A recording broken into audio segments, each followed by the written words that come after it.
Welcome to Harmonic Expressions, where I, Leanna Hunt, will guide you through the realms of holistic health and healing.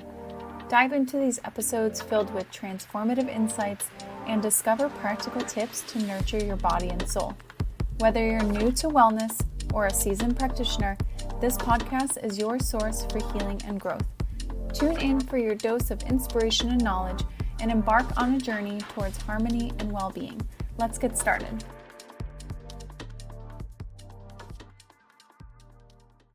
I have an amazing guest with me today. I have Ixchel, or soon to be Dr. Ixchel. She is she is a licensed marriage and family therapist with a deep commitment to trauma-informed care, particularly specializing in nervous system trauma work. She is currently finishing her Ph.D. in psychology, and she integrates her extensive knowledge of the nervous system into her therapeutic practice, helping clients understand and move through their emotional and physical responses to trauma. Ixchel approaches centers on the belief that healing trauma involves more than just addressing symptoms. It requires a deep understanding of how trauma lives in the body. By working with clients to move through the different nervous system responses to trauma, she helps them regain a sense of understanding of their own systems. By guiding clients to understand and navigate their nervous system responses, she helps them move out of a survival mode into a state of greater attunement, both mind and body. She is especially passionate about supporting survivors of sexual trauma and abuse. She recognizes the unique and often overwhelming challenges that survivors face, including feelings of shame, guilt, fear, stigma, isolation, and deep self-criticism. She believes that survivors are the experts of their own experiences and already possesses a strong intuition to navigate their healing. She is simply a guide. Her commitment to supporting survivors and reclaiming their stories as reconnecting with their intuition is unwavering.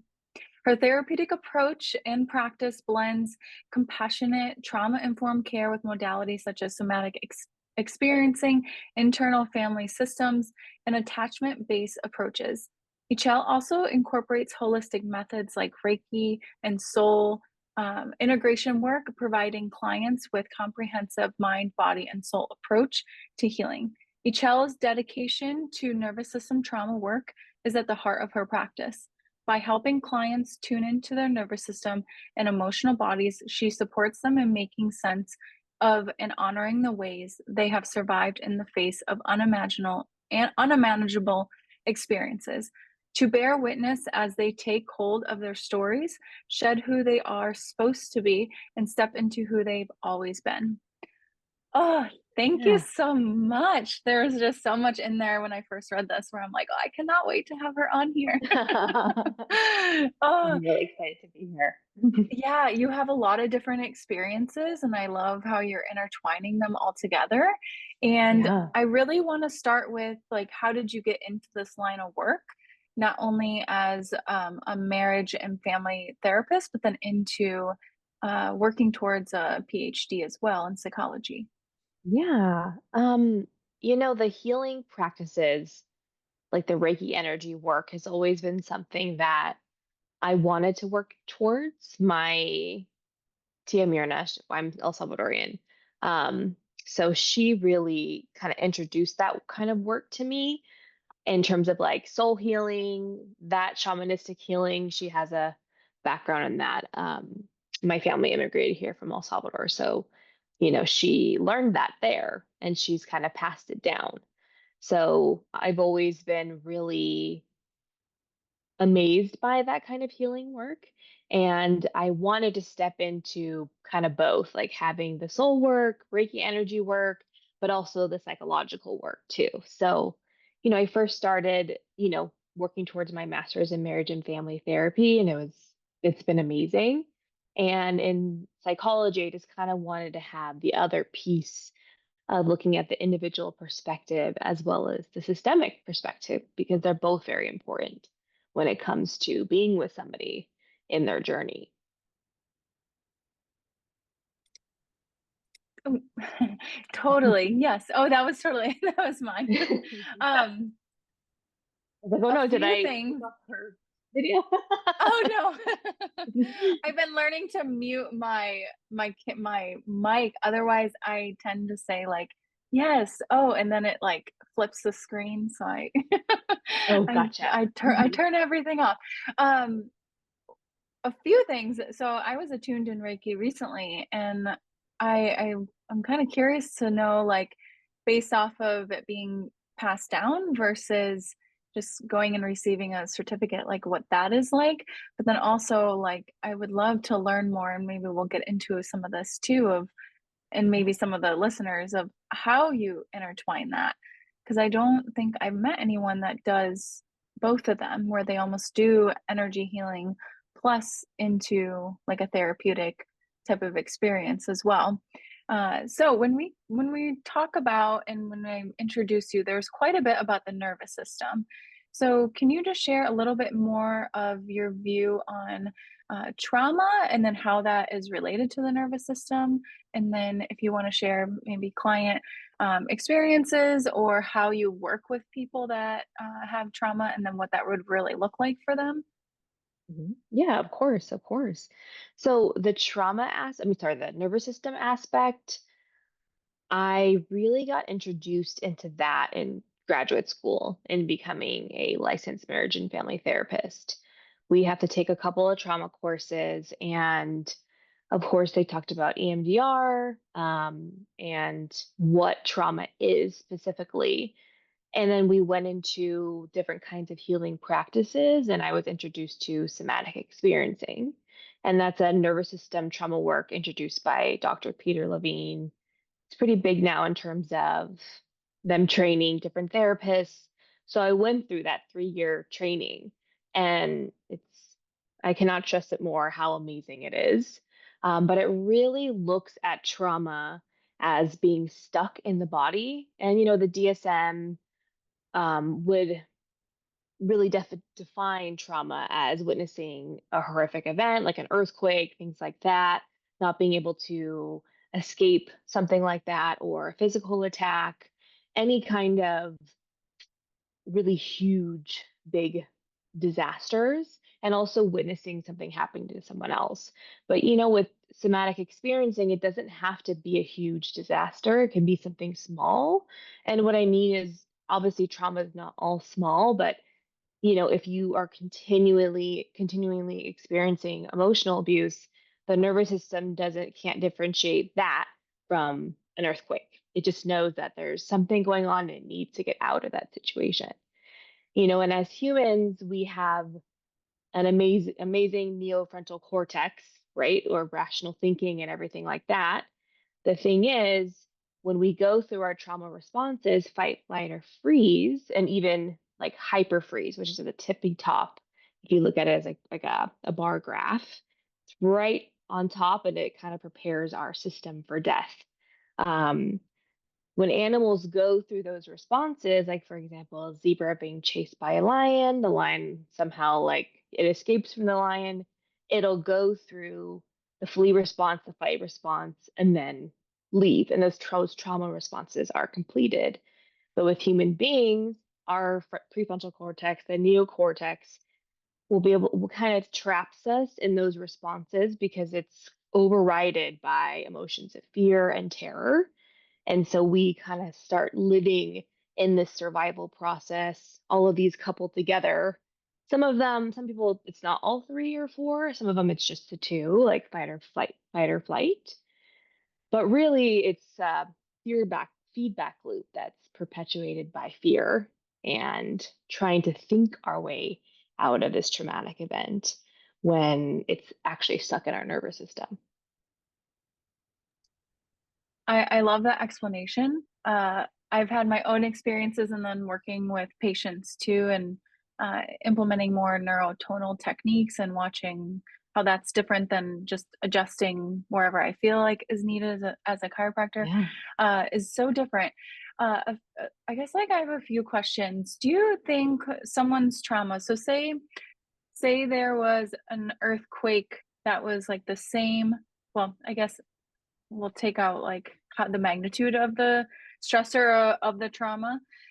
Say it was yesterday. Do you think like it's easier to heal that or kind of break that loop if it happened um, really close in the past versus it happened at 1 year old? Like, have you noticed that there is a difference between like the time in which that like loop is ingrained into almost the nervous system, or does it not really matter?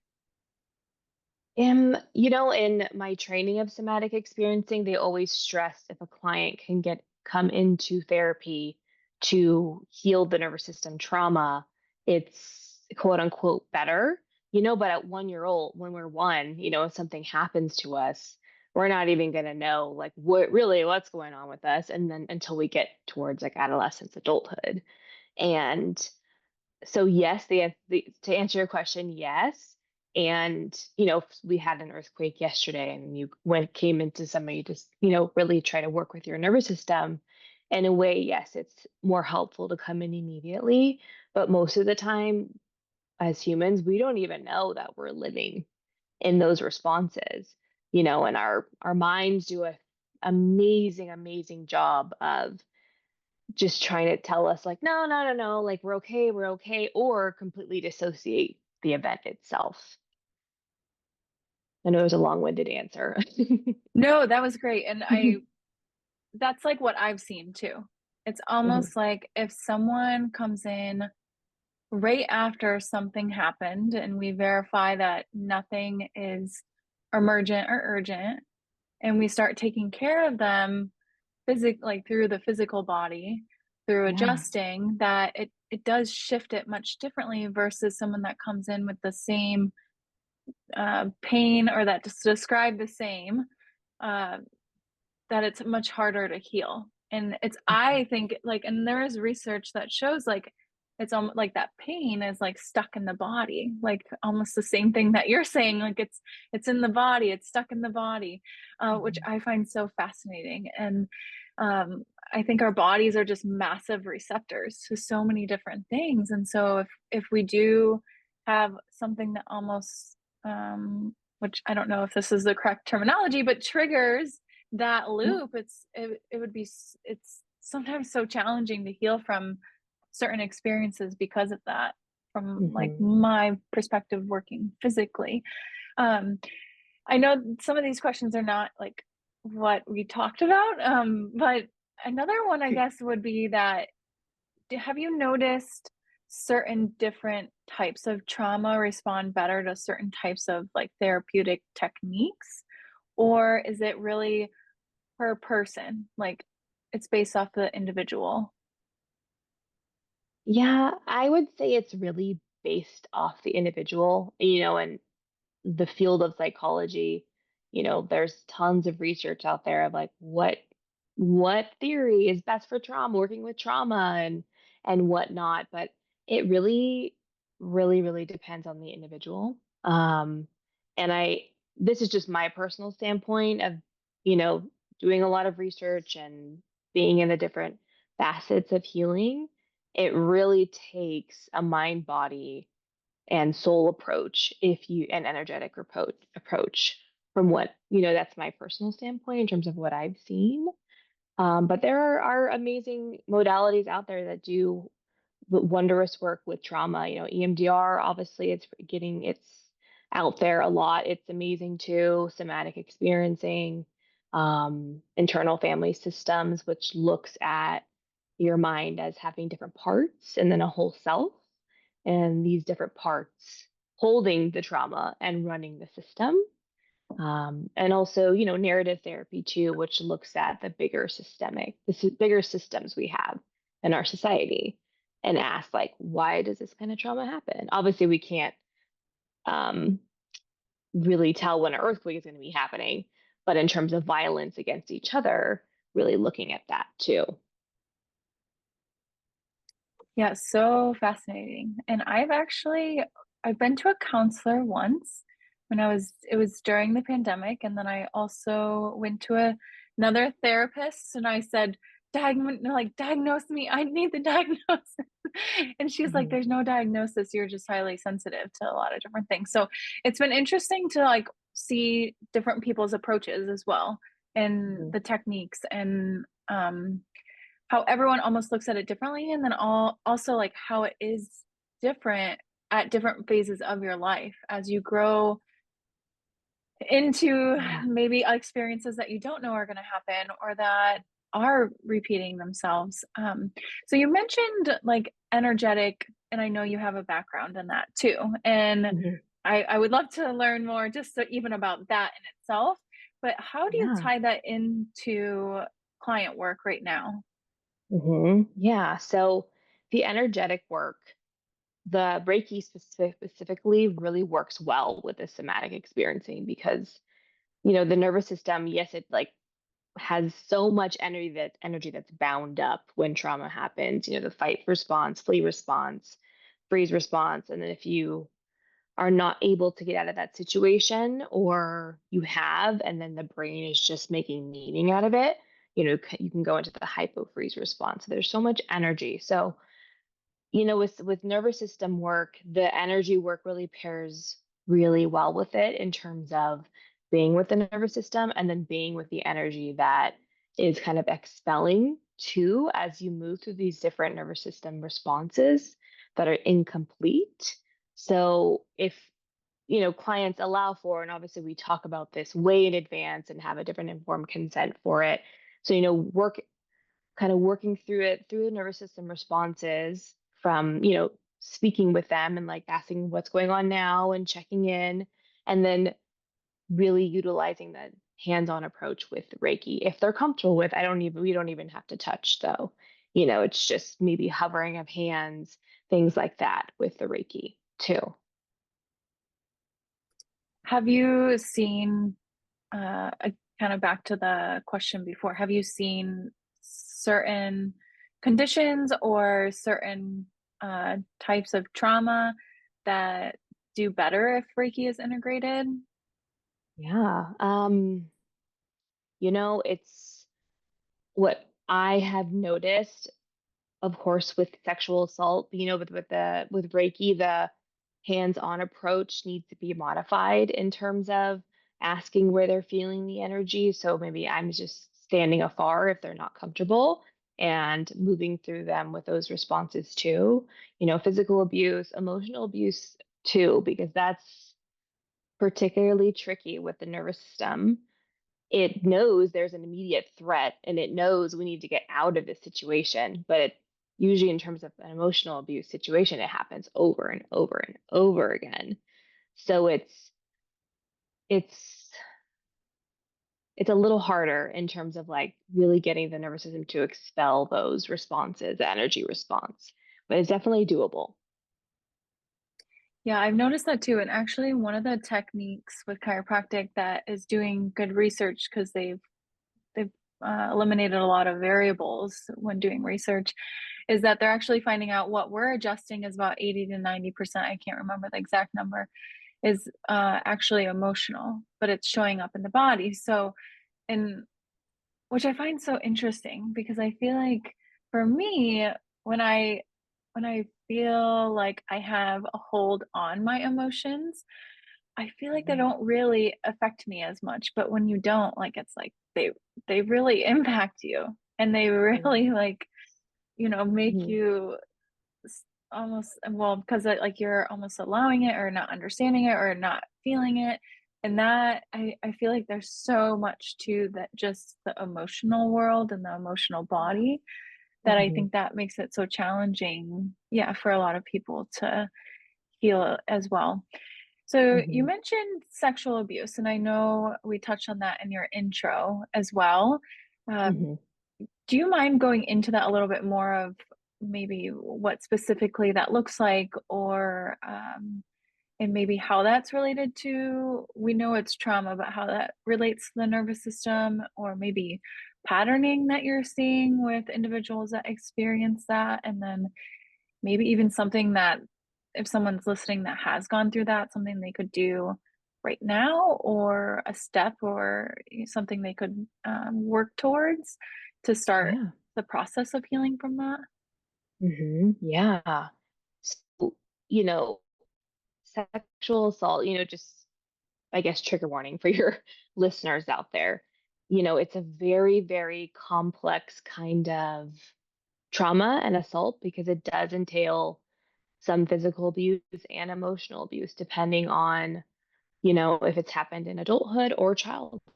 And in childhood, most of the time, you hear if you say anything, things will get worse. And there's that emotional component of like power over the survivor. So it's really working with their story and for them to be able to reclaim who they are and reclaim their story, because most of the time it's told for them, or they're told you need to heal these symptoms, when of course they don't want to be in an anxious state or a dissociative state most of the time. But it also takes a lot of work of the survivor themselves, really, with the help of a therapist who's trained in this, and also, if they want to do their own research too, and like looking at these things. But it's not all on them, and it shouldn't be. It comes from society, and then it comes from families, or it comes from, an attacker, something like that. But it stems from society. So really being able to look at that aspect too, and integrating in with the nervous system, because the nervous system, in terms of when sexual assault does happen, all the responses come into play. It's first flee, then fight, then freeze. And then when the nervous system is like, well, I'm trying to get out of this situation, but nothing is happening and I cannot get out of it, then it goes into the hypofreeze response, which is the body's preparation for death. And the nervous system can't differentiate, okay, a lion is about to kill me, or a situation of sexual assault, because that survivor can't get out of that situation. So it just kind of, the body just kind of, it's not rigid, but it just stays there, and it freezes like a really, the brain freezes, the body freezes, the nervous system freezes, everything does in order to keep that person safe and to maybe survive that event. That was a lot of long-winded answer again. And yeah, that was great. And I've heard you say hyper and hypo a few times. Yeah, I have actually, I don't know if I've heard that before, yeah. and I'm curious, like, to learn more about that. Hmm. Right when you were saying hypo and like that kind of abuse, it almost like reminds me of like disassociation. Like that is like when that whole process starts, and then the looping, and I mean the Hmm. safety becomes, it's energetically what I've noticed is it's almost like once the safety piece is registered as like unsafe and it becomes chronic, it like almost invites more unsafety, because that's Hmm. just like what is going on. And I think personally, and also too, working with patients, I've noticed that that's where it becomes really challenging to shift out of it, is because it's, you almost don't know you're in an unsafe state, even though you told yourself so many times, I'm safe, I'm like, nothing is happening. I'm Hmm. safe. It still Hmm. is registered as like unsafe, and then it, again, that energetic component, it feels like it still attracts like unsafe people, unsafe situations. And so I find that area of abuse to be um, very interesting, because again, my own personal backstory on it. But I think Hmm. because a lot more women are speaking out and have a voice to talk about these things, where maybe that wasn't the case, and men too. I shouldn't, exclude men, but Right. it's definitely something that I don't think was like really voiced ever, and I think it's a huge stride for humanity, or us as humans, to start talking about these things so that we can start to move forward from Yeah. those types of experiences. So, um, back to like the hyper, do you mind explaining that? And maybe like I should have asked that way before, but Yeah. Sorry, I gave like a bunch of psychoeducation. You're like, what are you talking about? no, you're good. You're good. Yeah. As I Yeah. talk to more like anyone that deals in psychology or psychiatry, it's like Mhm. it's such a different world. So Totally, totally. Yeah. So I will totally break it down. So the fight and flight, I'll break it down even so to our how our nervous system works. There's two branches of it. There's the parasympathetic and the sympathetic. And the sympathetic is the gas, pretty much, of like going, going, going. That's where the fight and flight responses live. And, we use the sympathetic system all the time. Like if you're going to the gym, you're going to be, that sympathetic nervous system is going to be aroused and you're going to be lifting those weights. Or if you go to a spin class, like you need that, right? And our parasympathetic is the break. So really it's like rest, relaxation, when you're getting going to bed, like, doing doing a meditation or breathing before going to bed, cutting out the blue light, things like that. That's it, our nervous system works in like a bell curve. It goes up and then it goes down. Up sympathetic, down parasympathetic.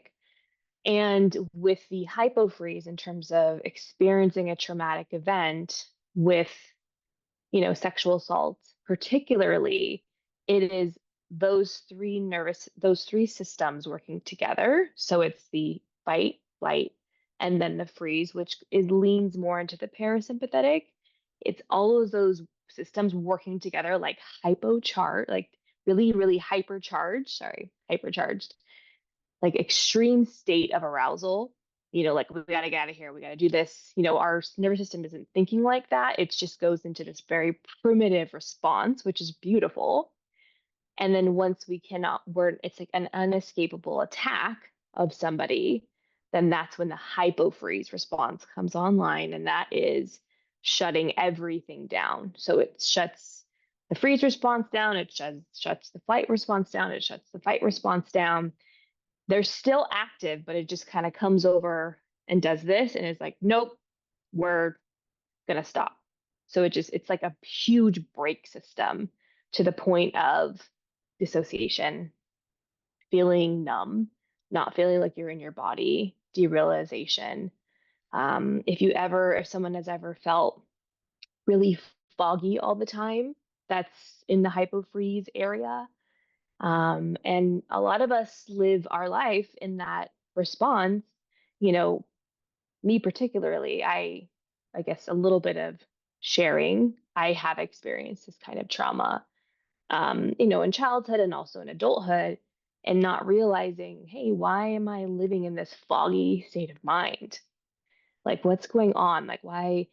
And when I'm in this foggy state of mind, like, why do I get really annoyed with my partner who's supposed to be this really safety, like in terms of an attachment figure, so really looking into that. And that was a long-winded question answer again, but that's how the hypofreeze response really works. It's all the energy bundled up together and then getting stuck in there.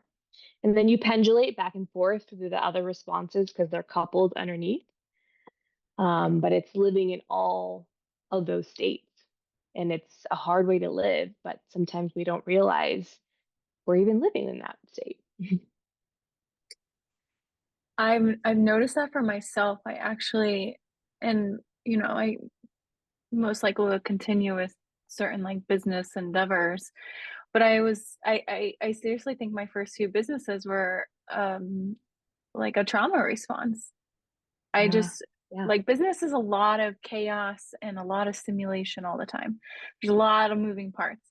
So if like there's that trauma response of like hyper vigilant, like you're gonna match that. And it's interesting to like think about it in that way of like, wow, maybe that's why I started those businesses because I just matched the energy of that.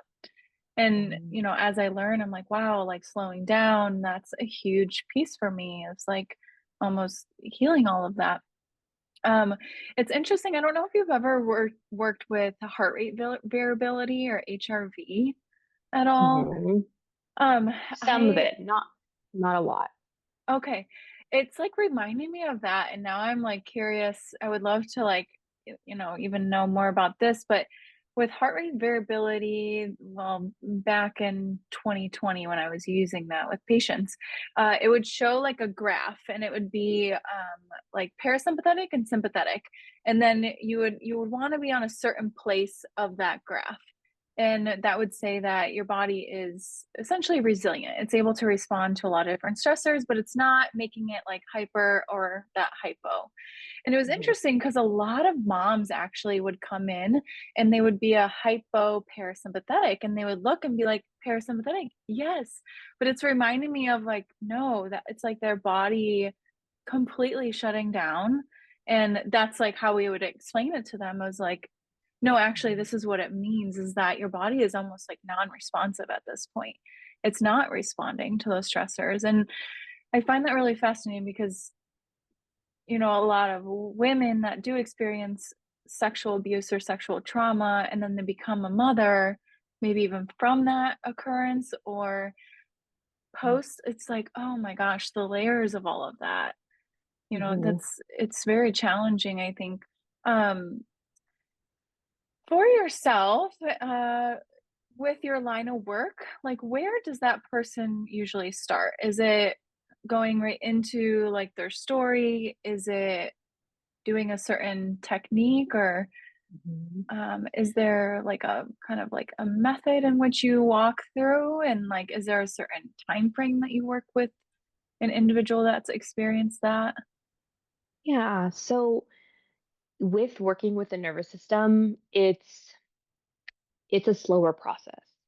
Um, usually most therapies, there's some like, you know, therapies that are meant to be a little bit quicker in terms of like number of sessions, like CBT and DBT, those kinds of things.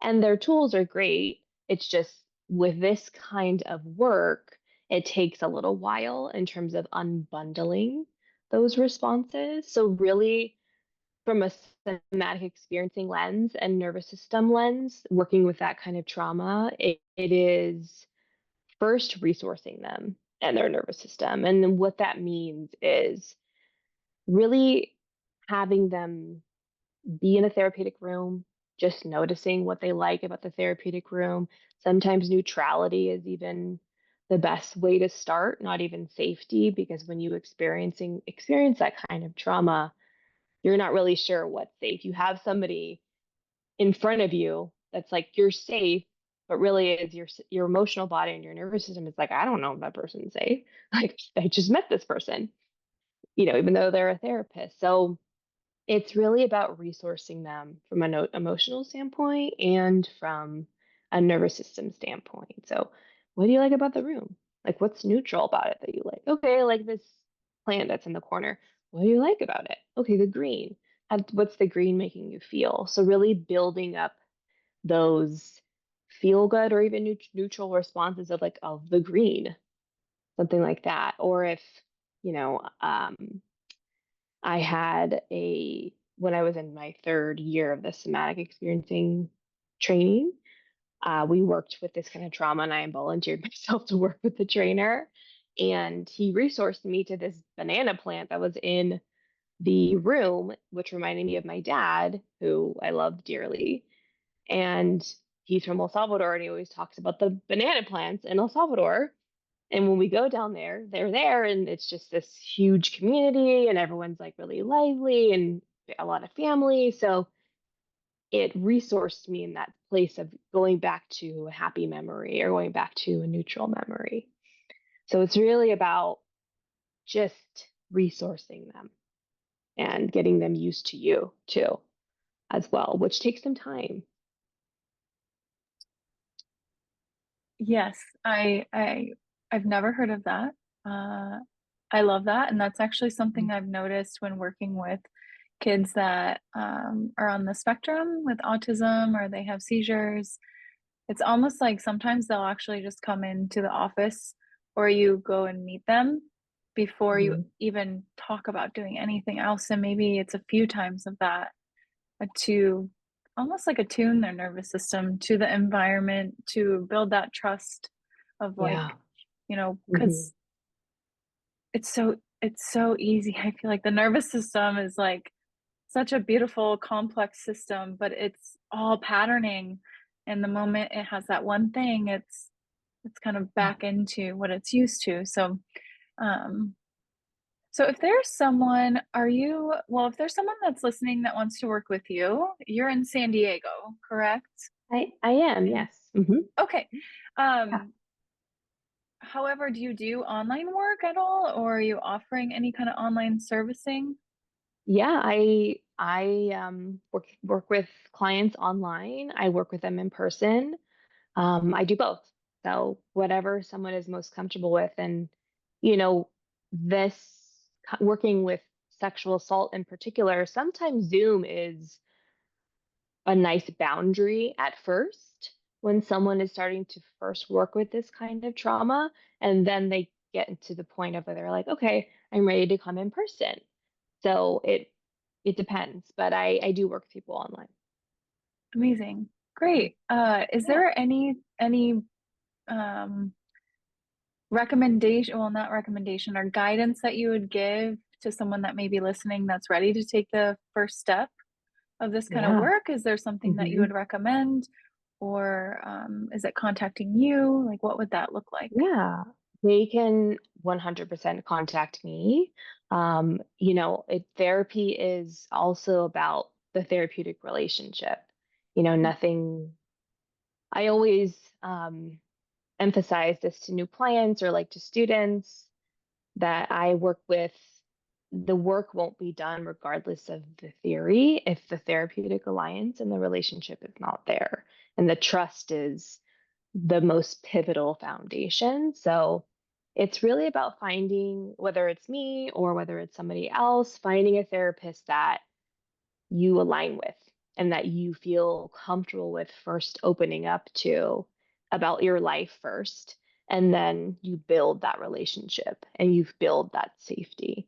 So it's really about, looking for, you know, really gathering your options and then also looking at the work that they do in terms of like what someone is coming in to work with, whether it's physical abuse, sexual abuse, emotional abuse, or anxiety, depression, which all can be, worked with in terms of the nervous system. It's looking at what a practitioner or a therapist is specializes in and has education in too.